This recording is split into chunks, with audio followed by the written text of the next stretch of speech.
அப்போ KG sir கூப்பிட்டு சொன்னார், இந்த மாதிரி ஒரு கேரக்டர் இருக்கியா, சிவாஜி சார் பண்ணுறாரு, நீ அவர் வளர்ப்பு மகனாக பண்ணுறேன். வளர்ப்பு மகனா? ஓ காட் சார், அங்கேயே சாஸ்தாங்கமாக வந்து நமஸ்காரம் பண்ணிட்டேன் அவருக்கு. கண்டிப்பாக பண்ணுறேன் சார். ஹாலிடேஸ்னாலே அது நம்ம ஜிடி ஹாலிடேஸ் தான், south India's number 1 travel brand. ஏய் யாரா ஒடுவா அப்படின்னு. ஐயா பசி வயிற்றுகள் இதுயா, அதுக்காக தான் சாப்பிட்டேன். அப்படியா, இதுக்கு என்ன தண்டனை தெரியுமா உனக்கு? நான் ஒரு அனாதையா, எனக்கு யாருமே இல்லை. அப்போ 3 வேளை சாப்பாடு போட்டு வீட்டில் வேலை செய்கிறது சொன்னால் வேலை செய்வியா நீ? அப்படின்னாரு. செய்வேன், வா அப்போ அப்படின்னாரு. இருங்கய்யா பலாக்கோட்டை எடுத்துக்கிறேன். பலாக்கோட்டை எதுக்குடா, நீ மட்டும் வா. இல்லையா வீட்டுக்கு வந்து குழம்புக்கு ஆகும், அதுக்காகத்தான் பலாக்கோட்டை எடுத்துக்கலாம். வீட்டுக்கு பலாக்கோட்டை குழம்புக்கு பேஷ், நீ ஓஹோன்னு வருவடா. அதுதான் ஃபஸ்ட்டு டைலாக். இந்த மாதிரி வேலைக்காரன்னு ஒரு படம் பண்ண போகிறேன், சூப்பர் ஸ்டார் தான் ஹீரோ. நீ வந்து அமலாவோட பிரதராக பண்ணுற, கண்ணு தெரியாமல் பண்ணணும். எப்படி நடிப்பியா? நடிப்பேன் சார். இப்போயே நடிக்கிறான் பாரியா. சங்கர நேஷனில் நான் அந்த மாதிரி ஒரு தடவை ஐஎன்எஸ் விக்ரந்தன் ஒரு போர்ப்படை கப்பல் ஒன்று வந்தது. அப்போ வந்து எம்ஜிஆர் முதலமைச்சர். அப்போ பாடுறதுக்கு இங்கேருந்து எல்லாம் போனோம். நல்லா பாடுறேன், சொந்தேன். என்ன பண்ணுறேன், சங்கீதம் படிக்கிறியா அப்படின்னாரு. படிக்கிறேன் ஐயா. என்ன படிக்கிறேன்? அலங்காரம். என்ன அலங்காரம் பாடுறேன் அப்படின்னாரு. ஒரு கல்யாணி. ஓ மோகனம் தெரியுமா? மோகனம் படிச்சிருக்காங்க. அப்போ தான் எனக்கு தெரியும். அச்சுஜோ தெரிஞ்சு வச்சிருக்காரு, அத்தனை தெரிஞ்சு வச்சிருக்காரு. Charles Group presents Startup Singham, co-presented by Zoho, powered by Sangeeta Gadgets. Watch every Sunday from 11:30 AM on Star Vijay TV and Hotstar. நீ சின்ன பிள்ளையில இருந்து உனக்கு என்ன சாப்பாடு பிடிக்கும், என்ன ட்ரெஸ் பிடிக்கும், எல்லாம் எனக்கு தான் தெரியும். லக்ஷ்மி இது ரொம்ப பேலன்ஸ்டா, ரொம்ப நாசூக்கா ஹேண்டில் பண்ண வேண்டிய விஷயம். நீங்கள் வந்து படிக்காத பண்ணையார்னு ஒரு படம் பண்ணீங்க. ஆமாம், கேஎஸ்ஜி மிகப்பெரிய இயக்குனர். அதில் வந்து ஐயாவோட பண்ணீங்க, நடிகர் திலகம் ஐயா. அவன் எங்கள் அப்பாலாம் கூட அதில் நடிச்சிருந்தார். அதை பற்றி சொல்லுங்கள். கேஎஸ்ஜியை கூட நீங்கள் பழகினது. கேஜி சாரும் அப்படி தான். ஐயோ அவரெல்லாம் பார்க்க முடியுமான்னு நம்மலாம் ஏங்கியிருக்கோம். ஏன்னா முதல் படத்துலேருந்தே வரிசையாக ஹிட்டு கொடுத்தவர் அவரெல்லாம் அந்த காலத்தில். அவரை வச்சு நாங்கள் ஒரு படம் பண்ணோம். ஓ செல்வம். ஆமாம், அவளா சொன்னா தான். அவர் வந்து ஒரு படம் பண்ணுறதுன்னு முடிவு பண்ணதுக்கப்புறம் நான் எல்லா கம்பெனிக்கும் போய் கேட்குற மாதிரி கேஎன்ஜி சார் கம்பெனிக்கும் கற்பகம் ஸ்டுடியோவில் போய் கேட்டிருக்கேன். கேட்டோம்னா திடீர்னு ஒரு நாளைக்கு கற்பகம்லேருந்து ஃபோன் வந்தது. அப்போல்லாம் மொபைல் கிடையாது, வீட்டுக்கு தான் ஃபோன் வரணும். வீட்டுக்கு ஃபோன் வந்தது, உடனே ஓடினேன். அது எந்த படமாக இருந்தாலும் சரி. அங்கே போய் பார்த்தா அது ஒரு கிரேட்டஸ்ட்டு என்ன சொல்கிறது, எஸ்டசின்னு சொல்லணும், பேரானந்தமாக ஆயிடுச்சு. சிவாஜி சார், அப்பா தேங்காய் சீனிவாசன் சார், இந்த பக்கம் பார்த்தா கேஆர் விஜயம்மா, எல்லாம் பெரிய பெரிய தலைகள். அவங்களோட நான் நடித்தேனே சொல்லக்கூடாது, அவங்க பக்கத்தில் நானும் நின்னேன், அவ்வளவுதான். அப்போ கேஜி சார் கூப்பிட்டு சொன்னார், இந்த மாதிரி ஒரு கேரக்டர் இருக்கியா, சிவாஜி சார் பண்ணுறாரு, நீ அவர் வளர்ப்பு மகனாக பண்ணுறேன். வளர்ப்பு மகனா? ஓ காட் சார், அங்கேயே சாஸ்தாங்கமாக வந்து நமஸ்காரம் பண்ணிட்டேன் அவருக்கு. கண்டிப்பாக பண்ணுறேன் சார். அதில் எனக்கு ஒரு பெரிய ஒரு பிளஸ்ஸிங் என்னென்னா, ஃபஸ்ட்டு சீன் நான் அவங்க வீட்டு தோட்டத்துக்குள்ளே பூந்து பலாப்பழத்தை எடுத்து தின்னுட்டு இருப்பேன். யாரோ ஒருத்தன் போய் சொல்லிவிடுவான், ஐயா யாரோ ஒருத்தன் தோட்டத்தில் வந்து உங்கள் நம்ம பலாப்பழத்தை பறித்து தின்னுக்கிட்டு இருக்காங்க. அப்போ தண்ணி இதெல்லாம் ஊற்றிட்டு இருக்கும்போது வருவார், டேய் யாரா ஒடுவா அப்படின்னுவார். ஐயா பசி வயிற்றுகள் இதுயா, அதுக்காக தான் சாப்பிட்டேன். அப்படியா, இதுக்கு என்ன தண்டனை தெரியுமா உனக்கு? நான் ஒரு அனாதையா, எனக்கு யாருமே இல்லை. அப்போ 3 வேளை சாப்பாடு போட்டு வீட்டில் வேலை செய்கிறது சொன்னால் வேலை செய்வியா நீ? அப்படின்னாரு.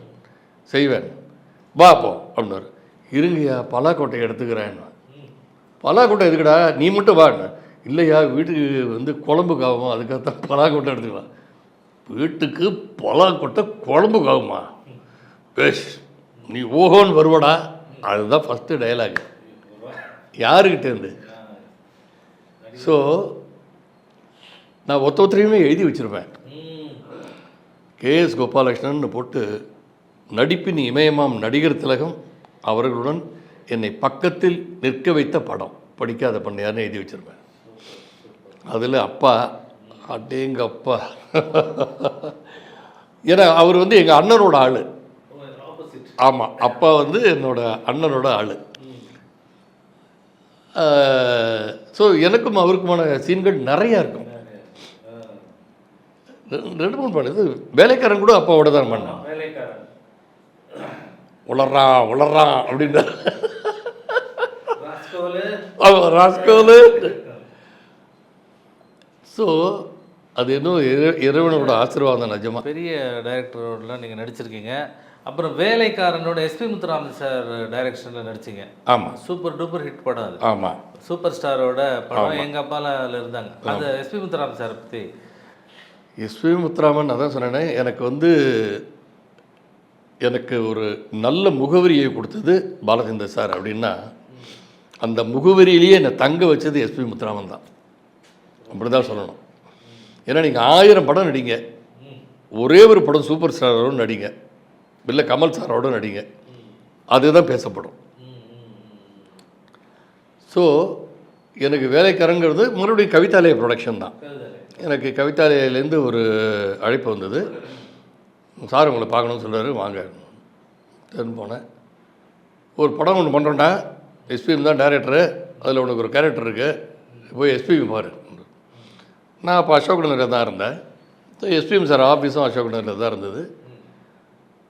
இந்த மாதிரி வேலைக்காரன்னு ஒரு படம் பண்ண போகிறேன், சூப்பர் ஸ்டார் தான் ஹீரோ, நீ அமலாவோட பிரதராக பண்ணுற, கண்டு தெரியாமல் பண்ணணும், எப்படி நடிப்பியா? நடிப்பேன் சார். இப்படியே நடிக்கிறான் பாரியா, இப்படியே வச்சுக்க முடியும் பண்ணல சார். 1/2 மணி நேரம் இல்லை, 1 மணி நேரம் கூட இப்படியே நான் வச்சுட்டு இருக்க முடியும் சார், ஒன்றும் ப்ராப்ளம் இல்லை. அந்த ஸ்பர் இல்லை, அதுதான் இன்றைக்கி சினிமாவுக்கு தேவை.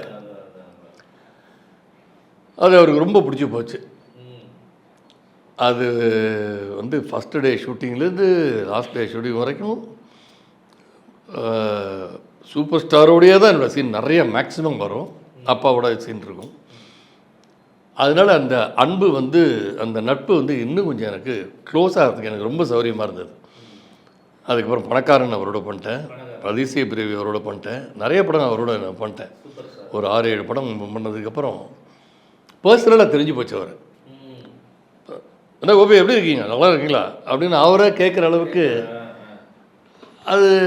அதே மாதிரி தான் சிவாஜி சாரும், அதே மாதிரி தான் அப்பாவும். என்னடா தம்பி எப்படி இருக்க அப்படின்னு தான் ஆரம்பிப்பார். இவங்கெல்லாம் நம்மளை ஞாபகம் வச்சுருக்கிறதுன்றதே நமக்கு ஒரு பெரிய வரப்பிரசாதம் இல்லையா? ஸோ அது ஒரு ஒரு ஒரு அழகான ஒரு வேலைக்காரன். அதுக்கப்புறம் நிறைய படம் சாரோடைய பண்ணேன். அதே மாதிரி தான் எஸ்பிஎம் மறுபடியும் நான் விசு சாரோட ஏதோ ஒரு படம் நடிச்சுக்கிட்டு இருந்தேன். வரவு நல்ல வரவு, பாண்டிச்சேரியில் ஷூட்டிங். அப்போது எஸ்பிஎம் சார் விசு சாருக்கு ஃபோன் பண்ணி, கோபி இருக்கானாங்க, இருக்கான் சார் ஷூட்டிங்கில் இருக்கான்னு, நாளைக்கு உனக்கு ஒரு 7 மணிக்கு அனுப்ப முடியுமா, ரஜினி சார் படம் பண்ணணும் அவன் அப்படின்ட்டார். அவ்வளோதான். அப்புறம் விசு சார் என்ன சொல்ல போகிறார், எஸ்பிஎம் கூப்பிட்றாரியா, நீ ராத்திரியே கிளம்பி போய்டு அப்படின்ட்டார். ராத்திரி ஷூட்டிங் முடிச்சுட்டு 11 மணிக்கு இங்கேருந்து புறப்பட்டு 7 மணிக்கு ஃபஸ்ட்டு ஷாட் எங்களுக்கு அருணாச்சலம் ஸ்டுடியோவில், எனக்கு ஒரு ரஜினி சார் இருக்கும். வந்துட்டேன். வந்தவுடனே அவரே சொல்லிட்டார், இப்போ எஃப்எம்ஏ சொன்னார், ஒரு ஃபஸ்ட் கிளாஸ் நல்ல கேரக்டர் இது, என்னதான் இருந்தாலும் இப்படி சுற்றிக்கிட்டே இருக்கியா, இந்த மாதிரி ரஜினி சாரோடலாம் நிற்கிறதுன்றது ஒரு பெரிய விஷயம் இல்லையா உனக்குன்னு. அது ஒரு நல்ல கேரக்டர் வந்தது. அடுத்தது பணக்காரன் வந்தது, அது ஒரு நல்ல கேரக்டர். ஸோ அந்த மாதிரி எனக்கு அவருடைய நட்பு ரொம்ப ஜாஸ்தியாக இருந்தது. எனக்கு நிறைய மீட் பண்ணுவேன். அவரே எனக்கு 2-3 தடவை இதுவே சொன்னார். பாபாக்கெலாம் எனக்கு டப்பிங் கூப்பிட்டாரு. ஏதோ உங்கள் டாக்டரை கூட ஒரு நடிக்கிறதுக்கு சின்ன குழந்தையாக இருக்கும்போது. எஸ், என்னோட கச்சேரிக்கு ஒரு தடவை வந்திருந்தார். வந்தவுடனே அப்போ என்னோடய டாக்டர்ஸ் 2 பேரும் ரொம்ப சின்ன பசங்க, 6 வயசு 4 வயசு. ஐஸ்வர்யான்றது ஃபஸ்ட்டு டாக்டர் 6 வயசு, அஜித்தான்றவர் 4 வயசு. என்னோட நடிக்கிறீங்களா அப்படின்னாரு அவர். ஏன்னா அவங்க 2 பேரும் அஞ்சலி அஞ்சலி அஞ்சலி அந்த பாட்டு பாடுவாங்க. அப்போது நடிக்கிறேனே அப்படின்ட்டாங்க. முடிச்சாச்சு. ஒன்று என்கிட்ட சொன்னார், கோபி ஒரு படம் ஒன்று பண்ணுறோம், பசங்களை அனுப்புங்க. சரி சார்ன்ட்டேன், ஒன்றும் பேசலை. அப்புறம் எஸ்பிஎம் சார் தந்து எனக்கு ஃபோனு, இந்த மாதிரி பசங்க 2 பேரும் நடிக்கிறாங்க இல்லையா கோபி, என்றைக்கு ஷூட்டிங் வச்சுக்கலான்னு சொல்லு, அது ஒரு கண் தானம்னு சொல்லிட்டு ஒரு டாக்குமெண்ட்ரி சங்கர நேத்ராலயாவுக்கு பண்ணுறோம், அதுக்கு ரஜினி சார் பண்ணுறாரு. சார் அவர் ஏதோ சும்மா விளையாட்டு கேட்குறான்னு நினச்சேன், எங்கள் வீட்டில் யாரும் ஷூட்டிங் கூட பார்த்ததில்ல சார். வேண்டாம் சார். யோ என்ன அது, இன்னும் பொண்ணுக்கிட்ட 15 வயசு 20 வயசு ஆகிடுச்சா? 6 வயசு 4 5 வயசு தானே ஆகுது, நடிக்கிட்டீங்க, சனிக்கிழமை ஞாயிற்றுக்கிழமை தான் என் ஷூட்டிங் அப்படின்னா. ஸோ ஐஸ்வர்யாவும் ரஜினி சாரோட நடித்தா, அஜித்தாவும் ரஜினி சாரோட அந்த கந்தானம்ன்ற டாக்குமெண்ட்ரி இன்றைக்கி கூட நீங்கள் வந்து சங்கர நேத்திராலயில் போனீங்கன்னா மேலே வந்து ஃபஸ்ட்டு ரஜினி சாரும் அவங்களும் இருக்கிற ஃபோட்டோ தான் ஒட்டியிருப்பாங்க. அதுக்கப்புறம் வந்து என் டாக்டர்ஸ் 2 பேருமே பத்மா சேஷாத்ரி, 2 பேருமே நல்லா டான்ஸ் ஆடுவாங்க, முறையாக டான்ஸ் படிச்சிருக்காங்க. அவங்களுக்கு இந்த ஆனுவல் மீட்டிங்லாம் வரும் இல்லையா, அதில் வந்து ஐஸ்வர்யா வந்து டான்ஸ் ஆட போயிருக்கா. போனவுடனே Simbu one of the judges எல்லாம் டான்ஸ் ஆடி முடித்த உடனே ஃபஸ்ட் ப்ரைஸு ஐஸ்வர்யாவுக்கு. ரஜினி சார் சீஃப் கெஸ்ட்டு வாங்கிறதுக்கு போனோன்னா நமஸ்காரம் பண்ணுறதுக்கு போயிருக்கா. இரு எனக்கு நடந்திருக்கு பாருங்கள், எனக்கு நடந்ததே அவளுக்கு நடந்திருக்கு. நீ ஒன்று நான் எங்கேயோ பார்த்துருக்கேனே, அங்கிள் கந்தானம் என்னோட ஆக்ட் பண்ணல அப்படின்னு இருக்காரு. என்னைக்கு நடித்தது, என்னைக்கு வந்தது? ஆமாம் சார், கோபி டாக்டர் தானே நீ? ஆமாம் அங்கிள். கோபி எப்படி இருக்காரு? நல்லா இருக்காரா?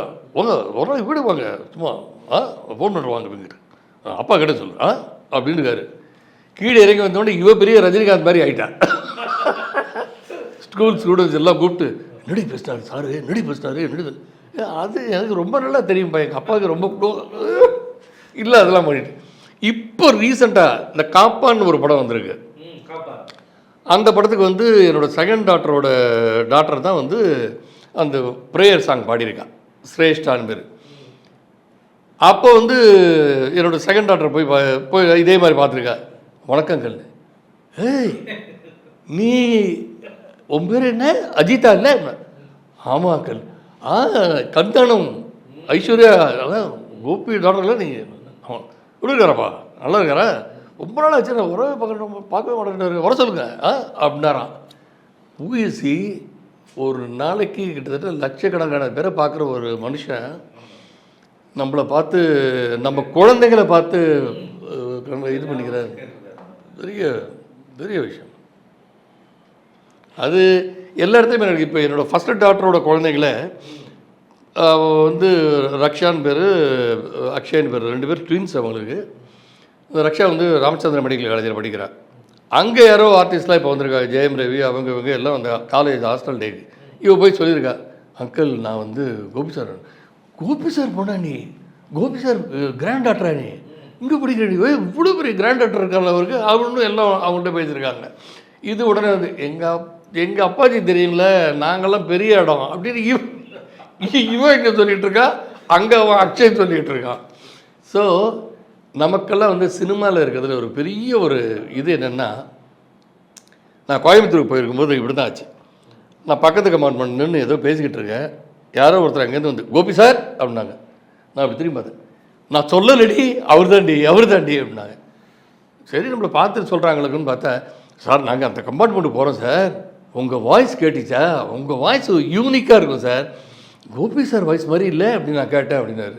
இதெல்லாம் எவ்வளோ பெரிய பாக்கியம். நம்ம ஐயா புரட்சி தலைவர் உங்களுக்கு வந்து ஒரு சில அறிவுரைகள் அது வந்து எஸ், அது வந்து நான் சங்கர் கணேஷில் பாடியிருக்கும் போது, சங்கர் கணேஷில் வந்து நான் ஒரு 8 வருஷம் பாடினேன். அதாவது இதை காட்டிலும் இன்னொரு பெரிய ஒரு சமாச்சாரம் என்னென்னா, இப்போ இருக்கிற சிங்கர்ஸ்லேயே மேக்சிமம் ரொம்ப பெரிய சிங்கர்ஸ் எல்லாரோடையும் பாடினதில் நான் ஒருத்தன். ப்ராபப்ளி எஸ்என் சுரேந்தர் இருப்பான், என்னுடைய நண்பர், டப்பிங் ஆர்டிஸ்ட். அவன் வந்து எல்லா சிங்கர்ஸோடையும் பாடியிருக்கான். நான் வந்து டிஎம்எஸ் அண்ணாவோட பாடியிருக்கேன், சீர்காழி அண்ணாவோட பாடியிருக்கேன், திருச்சி லோகநாதன் அண்ணாவோட பாடியிருக்கேன், பிபிஎஸோட பாடியிருக்கேன், ஏஎம் ராஜாவோட பாடியிருக்கேன், ஜிக்கி, ஜமுனா ராணி, எம்எஸ் ராஜேஸ்வரி, சுசிலா அம்மா, வாணிஜராம், ஜானகி, அத்தனை பேரோடையும் நான் பாடியிருக்கேன். அதில் சங்கர் கணேஷில் நான் பாடினதுனால தான் இது இவங்க எல்லாரோடையும் பாடுறதுக்கு எனக்கு வாய்ப்பு கிடைச்சது. சங்கர் கணேஷில் நான் அந்த மாதிரி ஒரு தடவை ஐஎன்எஸ் விக்ரந்தன் ஒரு போர்ப்படை கப்பல் ஒன்று வந்தது. அப்போ வந்து எம்ஜிஆர் முதலமைச்சர். அப்போ பாடுறதுக்கு இங்கேருந்து எல்லாம் போனோம். அதுவும் ஒரு ஒரு ஃபஸ்ட் கிளாஸ் விஷயம். தாஸ் அண்ணா பாடுறார், ஏசுதாஸ் பாடுறார். நான் கிருஷ்ணமூர்த்தி, ரமணின்னு ஒரு லேடி சிங்கர், வாணியம்மா, வாணி ஜெயராம் வந்து என்னோடய ஒய்ஃபோட சொந்த அத்தை. என் ஒய்ஃப் சைட்லேயும் அப்படி தான். என் ஒய்ஃபும் எம்பிஏ தான் பண்ணியிருக்காங்க அவங்களும். என் ஒய்ஃப் சைட்லேயும் எல்லாம் ஒரே மியூசிக்கல் சமாச்சாரம் தான். ஸோ நாங்கள் எல்லாம் பாடிட்டுருக்கோம். மழை, நல்ல நடுக்கடலில் கப்பல் மேலே டாக்கில் மழை. ஒன்று எம்ஜிஆர் போய் எல்லோரும் கொடை பிடிச்சாங்க. சிங்கர்ஸ் எல்லாம் போய் கொடை பிடி, தொண்டை முக்கியம் அப்படின்னு அவருக்கும் பிடிச்சிட்டு எல்லாருக்கும் மறுபடியும் சிங்கர்ஸ் எல்லாம் அவங்க பிடிச்சாங்க. அவர் கையால் எல்லாருக்கும் அவார்டை கொடுக்கும்போது எனக்கு ஒரு அவார்டு வந்தது. அப்போ நான் பாலுனா சாங் தான் அங்கே பாடுவேன். உன்னை நான் பார்த்தது நிலா, அந்த மாதிரி தான் பாடுவேன். பண்ணேன், நல்லா பாடுறேன், தொண்டை இன்னும் பண்ணுறேன், பார்த்துக்கிறேன், நல்லபடியாக பார்த்துக்கிறேன். சங்கீதம் படிக்கிறியா அப்படின்னாரு. படிக்கிறேன் ஐயா. என்ன படிக்கிறேன் அப்படின்னா, அலங்காரம். என்ன அலங்காரம் பாடுறேன் அப்படின்னாரு. சங்கீதத்தில் அலங்காரம்ங்கிறது ஒரு போர்ஷன். ஒன்று ஒன்றா தாண்டி தாட்டு வருஷம், அந்த வருஷம், இந்த வருஷம், எல்லாம் சரணி வருஷம், ஜெண்ட வருஷம் எல்லாம் தாண்டி அலங்காரம்ங்கிறது ஒரு தனி போர்ஷன். அது ஒரு கல்யாணி. ஓ, மோகனம் தெரியுமா? மோகனம் படிச்சிருக்கேன். அப்போ தான் எனக்கு தெரியும். அச்சுஜோ தெரிஞ்சு வச்சுருக்காரு, அத்தனை தெரிஞ்சு வச்சுருக்காரு. நல்லா பார்த்து வரோம். தொண்டை வெந்நீர் கொடு, ரசம் சாப்பிட்டேன், நல்லாயிருக்கும் அப்படின்னாரு. காலில் விழுந்தவன் தான் நான் ஏந்திருக்கவே இல்லை. ஸோ அது ஒரு பெரிய அதான் பெரிய உங்களுக்கு ஆசீர்வாதம், பெரிய ஆசீர்வாதம். எனக்கு சிவாஜி சாரோட அப்பாவோட, தேங்காய் சினிமா சாரோட, கேஆர் விஜய அம்மாவோட, ஐயோ அதே மாதிரி சவுக்கார் அம்மாவோட, மேஜரோட, என்ன பண்ணலை எல்லாம் பண்ண. சார் நீங்கள் கோபி மெலோடிஸ்ன்னு ஒன்று வச்சுருந்தீங்க இல்லைங்களா?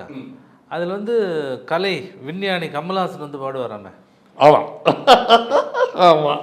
அது வந்து அப்போ அவர் சின்ன வயசு அவருக்கு. ஆமாம் சார், ஆமாம். எஸ் கமலஹாசன் போட்டு ஒரு மோட்டார் சைக்கிளில் வருவார். ஆமாம் ஆமாம். அப்போது வந்து நான் வந்து முரளி சிம்பனின்னு ஒரு ட்ரூப்பில் பாடிட்டு இருந்தேன். அப்போ வந்து கமல் வந்து ஹி வாண்டட் டு சிங். அவர் நடிக்கணுன்ற ஒரு ஆசை, டான்ஸ் ஆடணுன்ற ஒரு ஆசை இருந்தாலும் பாடணுன்றது அவரோட தாகத்திலே இருந்திருக்கு. அப்போ வந்து அவரோட நாங்கள் நிறைய கச்சேரிகள் பண்ணியிருக்கோம். யூனிவர்சிட்டி சென்னரி ஹால்னு ஒன்று இருந்தது இல்லை, நூற்றாண்டு விழா மண்டபம். அப்போல்லாம் அங்கே நிறைய கச்சேரி இருக்கும். மிட்லண்ட் தேட்டரில் கச்சேரி பண்ணுவோம். மிட்லண்ட் தேட்டரில் மார்னிங் கச்சேரி பண்ணுவோம். அந்த ஸ்டேஜில் தேவி பேரடைஸில் கச்சேரி பண்ணோம் மார்னிங். அது அவ்வளோ பெரிய இதில் ஸ்டேஜில். சிங்கப்பூரில், மலேசியாவில் கச்சேரி பண்ணியிருக்கோம். எல்லாத்துக்கும் கமல் வருவார். நானும் அவரும் தான் வந்து ஏ தோஸ்தி பாடுவோம். நான் வந்து கிஷோர் வாய்ஸு, அவர் வந்து முகமது ரஃபி வாய்ஸு. இந்த ஃபோட்டோலாம் கூட என்கிட்ட இருக்குது. ஸோ அதில் அந்த காலகட்டத்துலேருந்தே எனக்கு கமல் சார் ரொம்ப பழக்கம். அண்ட் அதுக்கப்புறம் வந்து பாலச்சந்தர் சார் வந்து பெல் கம்பெனி இருக்கு இல்லையா திருச்சியில், அந்த கம்பெனி வந்து ஒரு கிராமம், ஒரு 10 கிராமத்தை தத்தெடுத்துருச்சு. அவங்க அந்த கம்பெனியை வந்து மெயின்டைன் பண்ணுற மாதிரி, அவங்களுக்கு எஜுகேஷன், மெடிக்கல், அது இதெல்லாம் கொடுக்குற மாதிரி. அப்போ வந்து பாலச்சந்தர் சார் ஒரு ட்ராமா ஒன்று போட்டார். அதில் வந்து அவர் ஒரு ஐயங்கார் கேரக்டர் பண்ணுவார். அதை தான் எனக்குள்ள ஒரு ஒன்றில் பண்ணியிருப்பார். அவர் நாமெல்லாம் போட்டுக்கிட்டு சோபனா வீட்டுக்கு வருவார் திருடுறதுக்கு. சரிதா வந்து அவங்க வீட்டு ஒய்ஃப், ஒரு ஆச்சாரமான குடும்பம். நான் மார்ட்டின்னு சொல்லி ஒரு கிறிஸ்டியன். நான் அவங்க வீட்டு பொண்ணு சுகாசினியை லவ் பண்ணிவிடுவேன். அந்த அம்மா வீட்டில் திடீர்னு கேஸ் தீர்ந்து போயிடும். கேஸ்காரங்க ஃபோன் பண்ணுவாங்க, சாயந்தரம் 7 மணிக்கு வரேம்மா அப்படிம்பாங்க.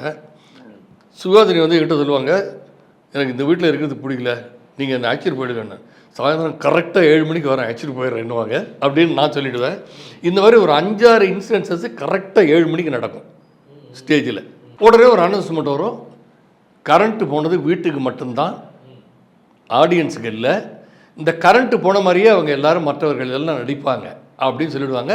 நாங்கள் கரண்ட்டு போன மாதிரி தேடிட்டு இப்படியெல்லாம் போய் நான் சரிதா கையை அழைச்சிட்டு போய் சரிதாம்மா கையை பிடிச்சி பாபா சீக்கிரம் ஓடிடலான்னு. ஏன்டா கடங்காரா யாரும் என் கையை பிடிக்க.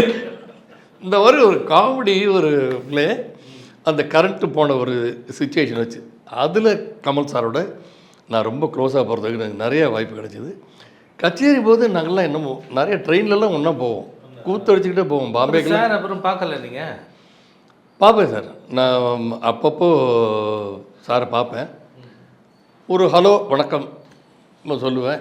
அது இப்போ அந்த பஞ்சதந்திரம் டப்பிங் போது கூட பார்த்தேன், ஒரு வணக்கம் சொல்லுவேன். அந்த மாதிரி எஸ், கமல் சாரை சந்திக்கிறது உண்டு. Holidays-nale, அது நம்ம GT Holidays தான். South India's #1 travel brand. Charles Group presents Startup Singham, co-presented by Zoho, powered by Sangeeta Gadgets. Watch every Sunday from 11:30 a.m. on Star Vijay TV and Hotstar. நீ யார கை காமிச்சாலும் நான் okay சொல்லிடுவேன். பார்த்ததும் அந்த பையனை பிடிக்கலனா என்ன பண்ணுவீங்க? முற்போக்கு பெண்ணியம் அது இதுன்னு பேசி பொண்ணை கவனிக்காம விட்டு வீணடிச்சிட்டல.